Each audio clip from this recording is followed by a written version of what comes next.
Guys, the court hearing ended and the judge made it clear to not keep commenting to the public. Yet now Blake Lively and Justin's team continued to talk to the public.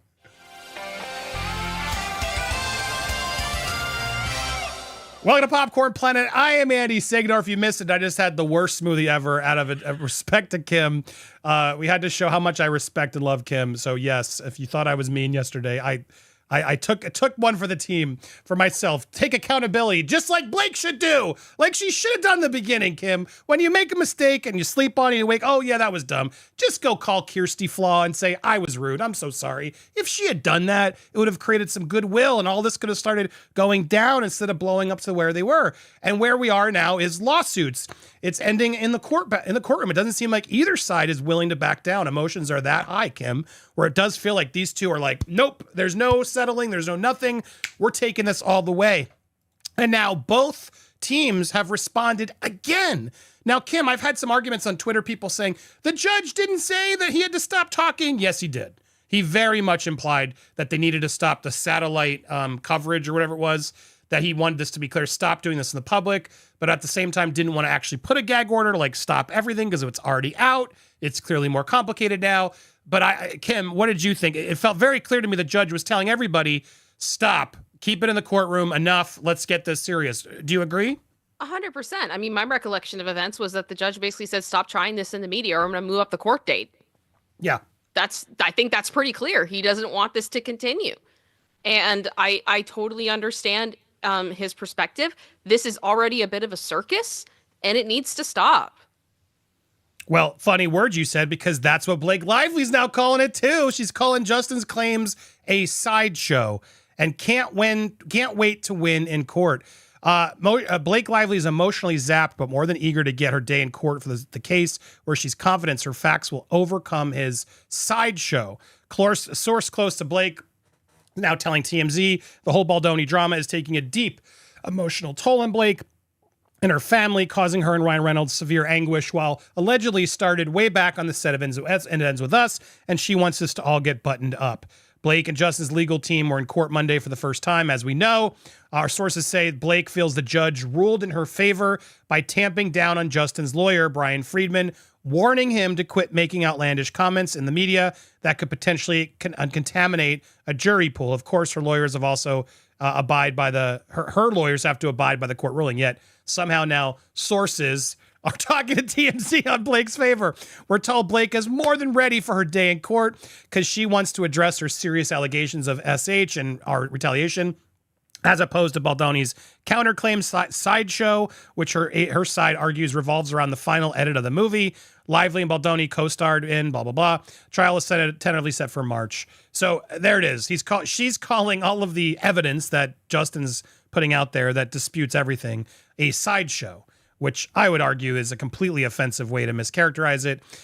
It's way more than that. You put this man in the basement of his premiere with his family and friends. You took over his edit. You went to every screening opportunity and take credit for this movie. This man made the movie too. Okay, you can take credit, Blake, too. You all made a movie, but the way you've treated Justin and all this absolutely has damaged his career. And just because you make allegations, we're learning that doesn't mean they're all true. A lot of different opinions. So Justin's now already fought back again. Blake, you got it wrong. Judge didn't rule in your favor. Blake Lively is living in a fantasy land when it comes to the first court date, at least according to his camp. Justin's co-star believes that the judge ruled in her favor on Monday, but Baldoni's side has complete opposite takeaway. Now, sources on the other side, close to Justin, tell TMZ the judge did not rule in Miss Lively's favor. What they had asked of the court was a gag order for Blake not to be deposed by Brian and for the entire case to be dismissed. None of that happened. Now, before I continue with the source, this source is spot on because Blake didn't win any of those three things that she was out after. Instead, Justin's team is now, everything they've done is now allowed and out, and we're moving forward, and Blake is likely going to have to be deposed. They delayed the depositions, but still, it was fair because there were still potential witnesses that Blake Lively may bring into the case, and obviously they were like, you know, we got to wait for that. And I have a theory. I'm gonna drop that theory in a second, but the sources add, Therefore, the court did not rule in her favor. Private individuals have suffered hugely due to celebrity Miss Lively's vastly untrue claims, and they too are looking forward to their day in court to show the truth. Interesting. Now, what's interesting to me is that I read this Puck newsletter, Kim. There's a Puck newsletter that's pretty good on their insight, and I wanted to share this because who else is Blake Lively going to bring in? That's been a question many are asking. Well, guess who they are suggesting, Kim? Who are they suggesting? You're looking at them on the screen. Oh. Now, what's interesting is they suspect that their lawyer, I'm opening it now because it's an email thread, and I want to just read what they said here. But their legal correspondent, Eric, is it Eric Gardner? Yeah. Eric Gardner, to quote him, here we go. Hold on. Sorry. This is Judge Lyman stopped short of issuing a gag order, but he did not adopt a rule restricting any out-of-court statements that could taint the proceedings. He made clear he wasn't thrilled about doing so, saying he didn't want the case devolving into litigation over comments to lawyers, but that ship may have sailed. As Gottlieb, Blake's lawyer, left the courtroom, he grumbled that this was now an arms race. Lyman also threatened to move up the trial date if those individuals could not behave. I'm sure the judge hopes to preserve the sanctity of the jury pool, but I find it nearly inconceivable that this case will be ready for trial a mere year from now. Both sides seemed ready to dive into discovery, telling the judge about the ongoing reputational harm and their respective female-run businesses and the need to recoup hundreds of millions of dollars. Yes, that's why you sued. I get it, retorted the judge. It was a good retort because obviously that's why we're all suing. What about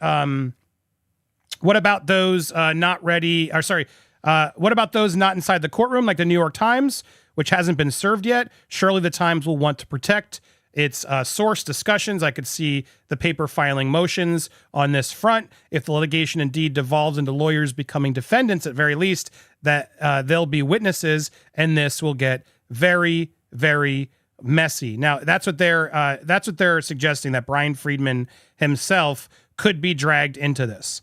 Friedman's recovering from the flu, responded forcefully when his behavior came in, reading that Lively's team press statements about Baldoni allowed in court. Notably, Friedman's new complaint includes the allegations Lively's been colluding with the New York Times, months citing metadata, yada, yada, yada.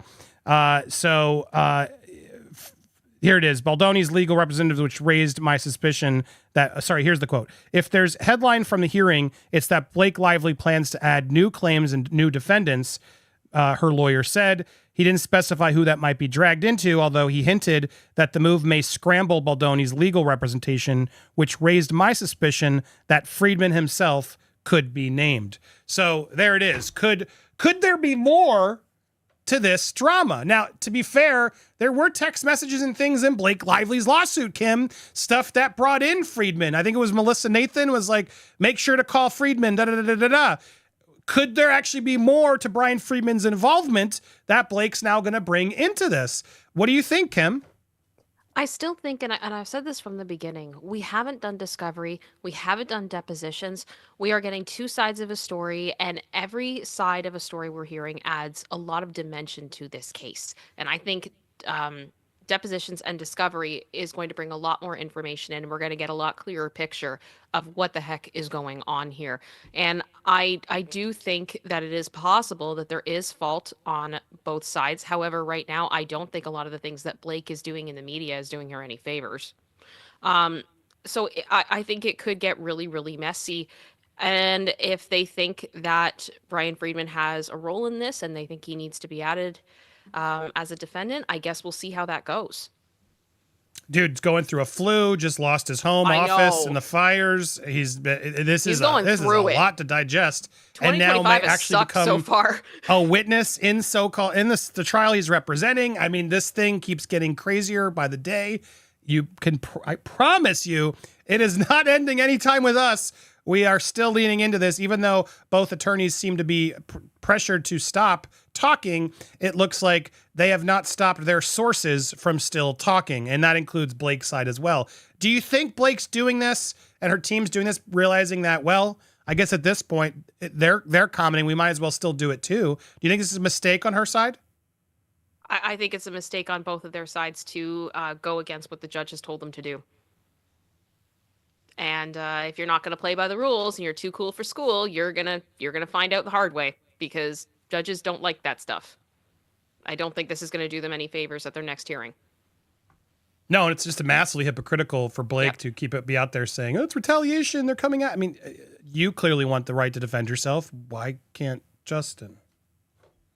All right, guys, I'm so excited because Steph just joined. Kim is here, and we're going to go through the timeline. Now, there's a lot to go through in this timeline. We're going to read as much as we can over this stream and other streams. If you'd like to watch it, I don't want to keep this one members only. We're going to put it unlisted down below. So if you missed the full show, members, I hope you appreciate it and won't be mad. I feel like these ones where we go through the exhibits should be available to everybody, and I don't want to trim this and have everyone who can't afford to watch it miss the important stuff we're going to go through. So check the unlisted link. It'll be there when it's uploaded. So bear with us. Be patient. So excited to have Steph is here. Go support her new channel. Everyone who asks, where's Steph? There she is. She's over on Steph the Alter Nerd and her new channel, Political Nerds. She's blowing it up on YouTube. We're so honored when she steps in. There she is. We love her. If you want to watch the full show, click on down below.